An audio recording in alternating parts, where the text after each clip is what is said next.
está aqui no Facebook de vocês nesta terça-feira. Sim, sou eu, o Diego. Hoje eu vim trazer a segunda parte do bate-papo com a irmã Shirley do Vicariato de Canoas. Então, fique ligado que já vai começar. Salve Maria!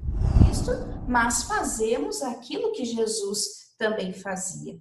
E aí, lá em Lucas, capítulo 4, versículo 18 a 19, que é, na verdade, o texto que acontece logo depois do batismo de Jesus. Jesus pega o texto de Isaías, ele está na sinagoga, pega o texto de Isaías e aí ele lê.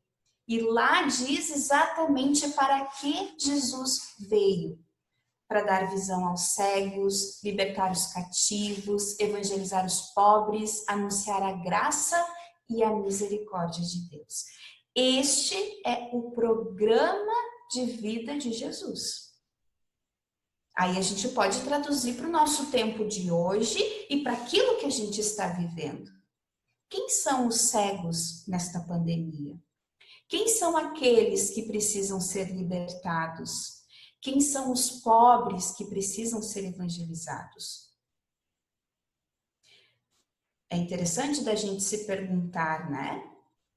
E aí, uma outra questão que vai nos ajudar a entender melhor, ainda dentro da Constituição Pastoral Gaudium et Spes, no número 4 diz assim: para desempenhar tal missão, qual missão? Essa que a gente acabou de ver, que é o programa da vida de Jesus, a igreja, a todo o momento, tem o dever de perscrutar os sinais dos tempos e interpretá-los à luz do Evangelho, de tal modo que possa responder de maneira adaptada a cada geração às interrogações eternas sobre o significado da vida presente e futura e de suas relações mútuas.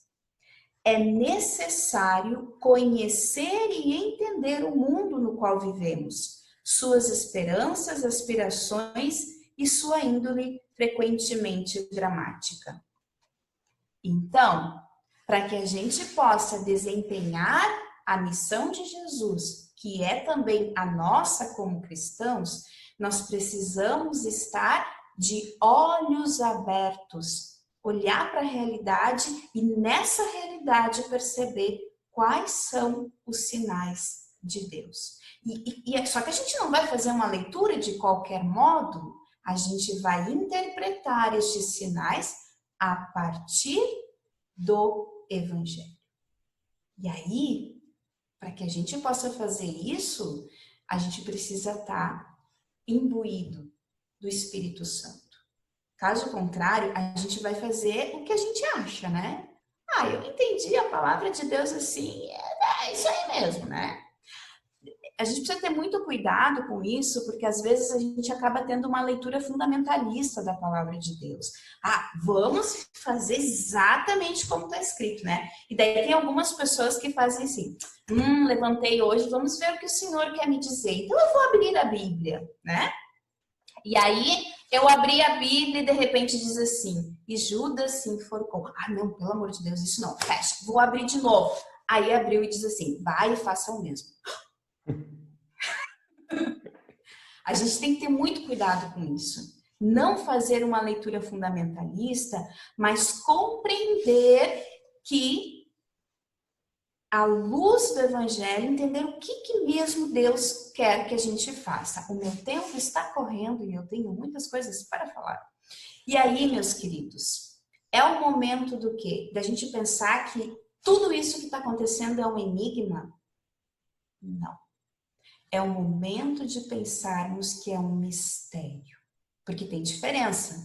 Enigma, tu não consegue decifrar. Mistério é algo em que você vai experimentando e vai conseguindo perceber algo. E aí, o que é este mistério? É o mistério da fé, que nos faz acreditar e confiar em Deus neste momento de pandemia. E aqui vem o nosso desafio. É o momento de nós retomarmos a nossa vida cristã e o nosso batismo lá atrás, que a gente foi batizado, e pensar qual é o compromisso que eu tenho como cristão, como cristã. E aí sim, realizar aquilo que Jesus fazia, né? E aí, para concluir tudo isso, existem então 4 pontos, 4 itens ou 4 características que a gente deve se ater. É o momento, primeiro, de sermos uma igreja de esperança. De que forma nós vamos ser uma igreja de esperança? Através da oração. A oração para nós é um antídoto espiritual. É como se fosse a nossa medicação da alma, para que a gente possa se fortalecer. E aí, se a gente vê a nossa vida antes da pandemia, nós não tínhamos tempo, era uma correria, a gente não tinha tempo para nada. A gente teve que ficar em casa, dentro de casa, alguns de nós ainda estão dentro de casa. É o tempo da espera. E essa espera demora. Então, é através da oração que a gente vai ter forças de conseguir ter esperança para esperar o quê? A cura, né? Para que a gente possa voltar à nossa vida normal. E aí, assim, é recuperar neste momento a nossa intimidade e confiança em Deus. Mesmo diante dessa tempestade que a gente está vivendo, Jesus está conosco. Segundo ponto, é o momento de sermos uma igreja atenta, que vê, sente compaixão e cuida. Resumindo, que seja solidária e fraterna. Para quem? Daqueles que mais precisam. E aí a gente precisa olhar ao nosso redor. Quem são os mais necessitados neste tempo de pandemia? E a gente precisa não olhar longe, mas olhar perto de nós. Talvez seja alguém de dentro da nossa casa, os nossos vizinhos, aqueles que têm menos condições financeiras, aqueles que passam fome, passam frio. Nós temos que ser, gente, que é o que nos introduziu este ano na campanha da fraternidade, o bom samaritano. Aquele que vê o assaltado, sente compaixão, vai e cuida dele. Terceiro, é o momento de sermos uma igreja que escuta. Mas escutar a quem?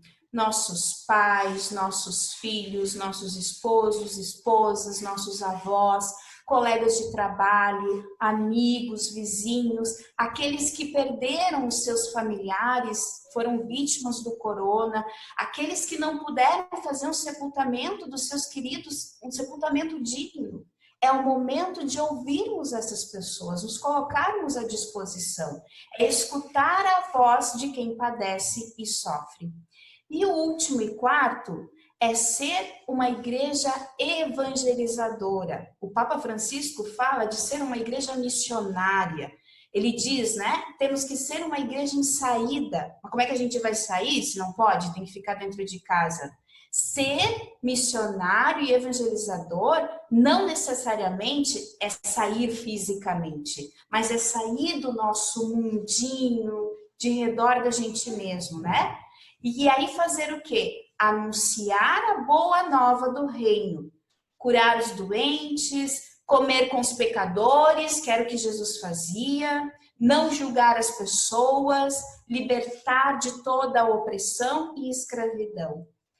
Ser evangelizador ou ser o evangelho de Jesus Cristo é um modo de viver que vai colocar o nosso interesse em detrimento daqueles que sofrem, daqueles que mais precisam e têm dificuldades na vida.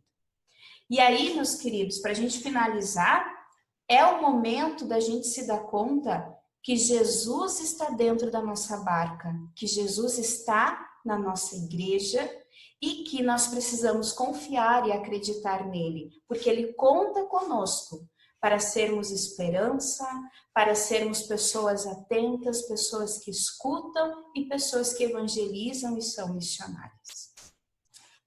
É isso. Se eu pudesse bater palma aqui, ia ficar a gente bate palma como Que nem Libras. Que nem os surdos. Muito bom, irmã. Obrigado mesmo pelas suas palavras. Eu acho que eu comentei há pouco, eu tenho visto e ouvido muita coisa, né, durante a pandemia, lendo muitas coisas, a gente acaba se encontrando pouco, então esses momentos são os momentos que a gente mais reflete.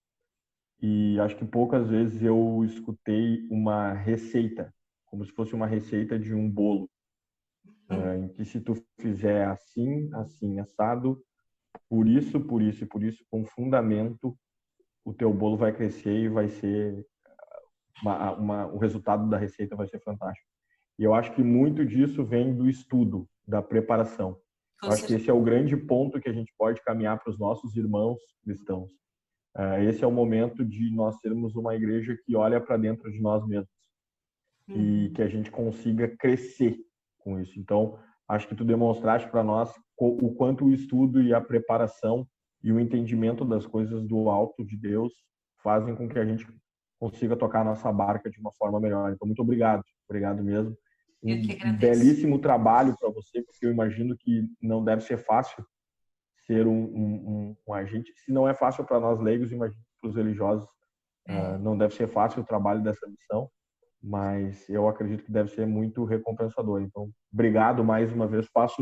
Quero fazer das minhas as palavras do Serafim, mas falo por mim mesmo. Muito obrigado por tudo. Obrigada. E Fala por nós, né? fica o convite da gente marcar para falar de vocação. Vocação, sem dúvida nenhuma. E eu queria poder... Fernanda está meio travada ali com a internet, né, Fê? Então, nós não vamos passar a palavra para a Fernanda, mas eu queria encerrar, então, esse momento de reflexão, também agradecendo, irmã, pelo teu sim, né? Para nós é bastante importante. E retomar, né, com o pessoal ao longo dessa live que a gente acabou, dessa terça-feira, nem sei, a gente nem é um programa, né? Mas nessa terça-feira, quando a irmã convida a gente a olhar para Lucas 4, né? E aí eu só quero repetir um trecho, né? O Espírito do Senhor está sobre mim, porque Ele me consagrou com a unção para anunciar a boa notícia aos pobres.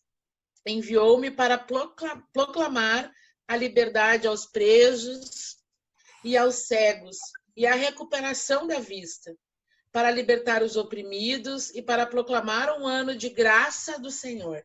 Então, que a gente possa, né, levar essas palavras que a gente escutou, né, que a gente teve a oportunidade de pensar e refletir e lembrar, né, o quanto Deus é bom, né, e Ele é bom o tempo todo, né, e a gente precisa refletir muito isso, né, nós somos a igreja. Nós precisamos lembrar desse amor que é infinito. O evangelho desse domingo, na segunda leitura, o evangelho não, na missa desse domingo, na segunda leitura, nos lembrou, né? Citou alguns mandamentos, mas nos lembrou qual é o principal, né? A gente lembrar que a gente deve amar o próximo e lembrar que esse é o caminho, né? Esse é o caminho. E aí, então... Com certeza, eu acredito também, né, que a pandemia, ela está nos ajudando a revermos o nosso papel como igreja. Ela está nos ajudando a isso. Então, nada é por acaso. Nada é por acaso. Há mortes, há pessoas que não conseguem se curar assim. Isso é um sofrimento o qual nós devemos estar junto daqueles que sofrem. Mas isso nos faz lembrar o que é essencial, que a Grazi está falando. Voltar aos primórdios da igreja e perceber que é fazer aquilo que Jesus fazia. Exato. E para terminar, eu fui catar lá para a gente ouvir, e aí eu queria compartilhar só um trechinho, para a gente não esquecer. Já beiraste da praia, não buscaste nem sábios nem ricos, somente queres. Então, nesse clima, Fê, tudo certo aí contigo? Podemos encerrar? Vamos encerrar. Não esqueça de curtir. De compartilhar, de comentar, marcar as pessoas que você quer que escutem essa linda mensagem que foi nos trazida hoje.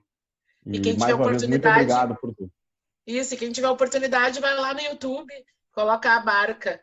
Escute essa música, reflita essa música e pense em tudo que a gente falou por aqui. Que a gente falou, não, que a irmã falou. Hoje o recado foi ela que deu.